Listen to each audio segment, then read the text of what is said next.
My first thought upon hearing about the campaign to name the Oswego High School auditorium in honor of Dave and Donna Barnes was, what took so long? Dave and Donna, it's our pleasure to have you with us this evening for this special dedication.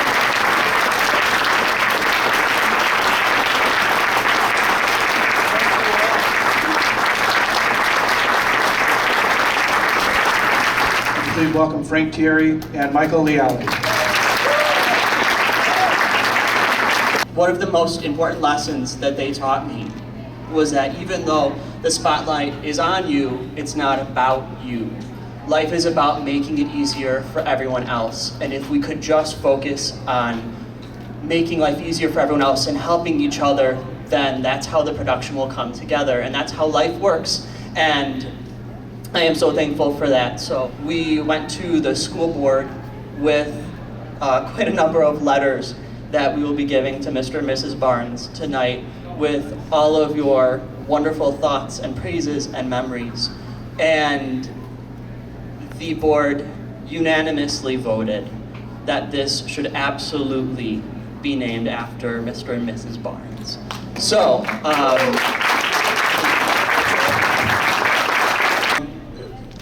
working with the kids with them, and that's probably one of the best things that could have happened in my life, was watching them work, watching them construct this family feel that comes out of our theater. And to keep this short and sweet, I just want to say that the plaque that will be affixed to this building states exactly that. That you, in fact, made a family, turned that theater into a home for so many people. And all I can hope to do is what you did. I guess this is pretty cool having a building named after you. People have been saying that to me all week long. But I gotta say, I'm not really sure how to make sense of that. I mean, to them, it's bricks and mortar. And I guess it's gonna have our names on it. But I think that those bricks represent so much more than just that. The physical plant is only a fraction of what I see. Because really, this group, this entire group that you see and hundreds more, has worked on a bunch of different physical places in the high school itself. I mean, it started in the old room 30, and from there moved to the activity room, and from there to the small gym, then to the large gym, and countless other spaces, including closets. And to me, the Performing Arts Center itself really isn't a building. It's more like a refuge, I think. It's a safe place where creativity gets to have a home, and sometimes gets to be a display case for others to enjoy the blood, sweat, and tears that it takes to create something that's really beautiful. Now that's the kind of space that I'm really thrilled that we have our names a part of. I think that's what it's all about. So from Donna and I, thank you.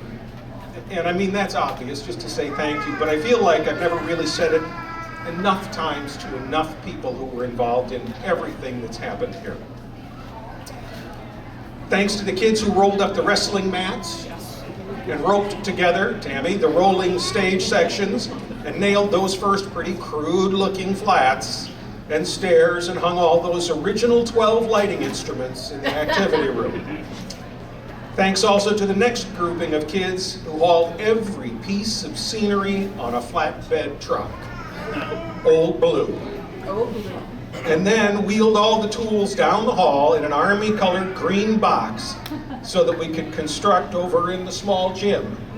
And eventually the small gym got too small and we had to move to the main gym. And let's add some thanks to the intrepid first unpaid parent helpers who started along with us. The Hagemeyers, Mrs. Medrano, Mrs. Byrne, for building the coffins for Oliver, was just where it all started, and the costumes for the London urchins that were along with us. And eventually to our friends, the Levelings, the Brims, Mr. Wilson, Mr. Viverka, who grew up into our mighty group of parents, built, bandaged, cooked, painted, cleaned, and literally lived off of us, or lived with us, I'm sorry. Oh, that was so Freudian. Oh my God. And literally lived with us as we got our shows up and off the ground, sometimes quite literally. Special thanks to Roger and Terry and Daryl Thompson, who led the charge for an actual building of this space. And Frank and the gang, who willingly went along with and struggled through some of our really wacky casting and show decisions. Oh my goodness. And thank you to all of our colleagues, the Fergs, and the OHS staff members who took the challenges we gave them and helped us do most of the heavy lifting, because I didn't lift very much. And thanks to our audiences who stuck with us, from folding chairs to bleachers to finally comfy theater seats. And of course to all of our theater alums, all of you, most of you who are in here right now, who stuck with us and supported the family traditions like the milk and Mrs. B's homemade Oreos for more than 30 years. And then a huge thank you to all the moms and dads who put up with some of the really long days, which stretched into months, of not seeing their kids. Yeah. And wondering if, well, just wondering what this family thing was all about. And then let me include my own mom and dad, who I'm sure wondered a lot about the family. Because now, you see, that family has become part of their family too. All of you alums, our family, were part of the building of this gorgeous refuge. I used to call it affectionately a sandbox, where we could play and make all the dreams we ever had come true. Thank you so much. And may the generations that follow enjoy this building and building their dreams here as much as we did. Thank you all. It's so wonderful. Can't thank you enough. We have the pleasure of dedicating the theater space to Dave and Donna Barnes. And so this is our chance to let them see their name, not quite in lights. We've always known them to be a little brassy at times. Now it's permanent.